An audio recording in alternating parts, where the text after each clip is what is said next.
జిల్లా మానకొండూరు నియోజకవర్గం శంకరాపట్నం మండలం కేశవపట్నం రైతు వేదికలో శనివారం ఎంపీడీఓ కృష్ణప్రసాద్ ఆధ్వర్యంలో నిర్వహించిన ఆత్మీయ సన్మానం కార్యక్రమానికి ముఖ్య అతిథిగా హాజరైన ఎమ్మెల్యే కవంపల్లి సత్యనారాయణ మాట్లాడుతూ ఉద్యోగులు చిత్తశుద్ధితో పనిచేస్తే గ్రామాలు అభివృద్ధి చెందుతాయని పేర్కొన్నారు. రూల్ ని అతిక్రమించి ఏం పని చేయకూడదని అధికారులకు సూచించారు.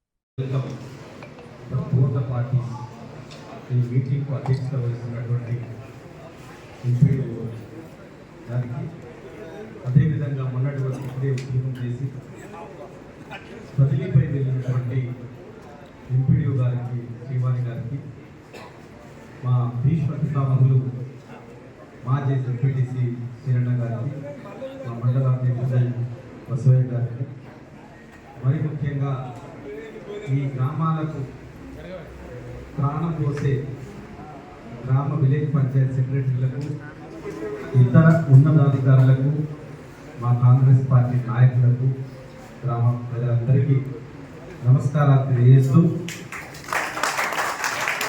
ఒక కలయిక విడిపోవడం, కలవడం జీవితంలో సాగు. చాలా సంవత్సరాలు, కొంతమంది 5 సంవత్సరాలు చేస్తారు, కొంతమంది 3 సంవత్సరాలు చేస్తారు. అప్పుడే నూతనంగా ఉద్యోగంలో చేరి మన శ్రీనివాస్ లాంటి వాళ్ళు ఇక్కడ చాలా నేర్చుకున్నారు. ఏ విధంగా ఉండాలి, ఏ విధంగా చెయ్యాలి, ఉండకూడదు. కొత్తగా ఉద్యోగం వచ్చిన శ్రీనివాస్ అనుభవాలను చూసి నేను ఒక నావెల్ చదివాను. కొత్తగా ఒక ఐఏఎస్ ఆఫీసర్కు ఐఏఎస్ వస్తుంది, ట్రైనింగ్ అయిపోతుంది, పోస్టింగ్ వస్తుంది. ఆయనలాగానే ఊరికి వెళ్తే ట్రాన్స్ఫర్ అయితే దానికి ఒక క్వార్టర్ ఉంటుంది. ఆ క్వార్టర్ ఇంకా తయారు కాకపోతే అక్కడ ఉన్న R&B గెస్ట్ హౌస్లో ఉంటాడు. అది పాడబడ్డది, చూస్తే మురికిగా ఉన్నది, అడవి, ఎటు రోడ్లు లేవు. అది ఇక్కడ ఏముండాలని ఆయన బాధపడి ఈ రాత్రి గడిస్తే బాగుండని అంటున్నాడు. వచ్చినోడు చలికి విపరీతమైన చలి. అక్కడ ఉండే వాచ్మెన్ మంచి నిప్పులతో ఆయనకు మంట కాసాడు. కొత్తగా అక్కడ కుక్ లేదు. ఎస్సీ హాస్టల్స్లో ఉండే కుక్ వంట చేసి వేడి వేడి అన్నాన్ని ఆయనకు వడ్డించడం జరిగింది. అట్లా రాత్రి అయిపోయింది. మళ్ళీ తెల్లవారు నేను పోవాలి కనేసరికి మంచి టిఫిన్ చేసి ఆయన పెట్టారు.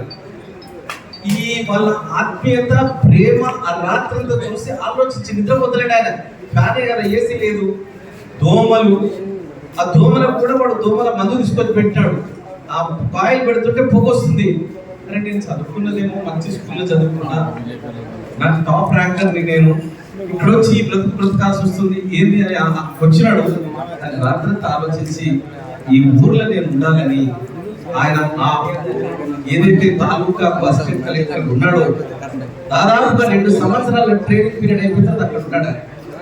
అంటే వాళ్ళతో ఆ రాత్రి ఏర్పడినటువంటి అనుబంధం, సాన్నిహిత్యం. వాడు అన్నం వడ్డిస్తా ఉంటే ప్రేమతో వడ్డించినాడు. వేడి వేడి అన్నం. నేను 5 స్టార్ హోటల్లో దొరకదయ్యా నాకు, ఇంత మంచిదని ఆయన సర్వీస్ అంతా. ఆయన ఎక్కడికి వెళ్ళినా ఆయన అనుభవాలను చెప్తుండేవాడు. మరి మా శ్రీనివాస్ కూడా చక్కగా చెప్పినాడు. మనం అపాయింట్ అయిన దగ్గర నుండి ట్రాన్స్ఫర్స్ అనేటివి జీవితంలో చాలా కామన్.